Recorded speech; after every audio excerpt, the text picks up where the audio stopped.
আজ বুধবার সকাল 10:55 সাভারের জাতীয় স্মৃতিসৌধে পৌঁছান নবনির্বাচিত মাননীয় প্রধানমন্ত্রী জনাব তারেক রহমান। ঠিক 11টায় বীর শহীদদের স্মরণে পুষ্পস্তবক অর্পণ করেন তিনি। এ সময় তার সাথে ছিলেন সহধর্মিণী ডাক্তার জোবাইদা রহমান ও কন্যা জাইমা রহমান।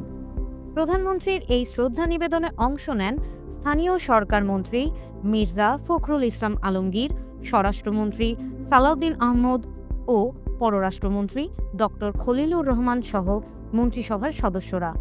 শ্রদ্ধা নিবেদন শেষে প্রধানমন্ত্রী বেলা 11:30 ঢাকার উদ্দেশ্যে রওনা হন। দুপুর 12:15 শেরেবাংলা নগরে পৌঁছে শহীদ রাষ্ট্রপতি জিয়াউর রহমান এবং বেগম খালেদা জিয়ার সমাধিতে পুষ্পস্তবক অর্পণ ও জিয়ারত করেন প্রধানমন্ত্রী।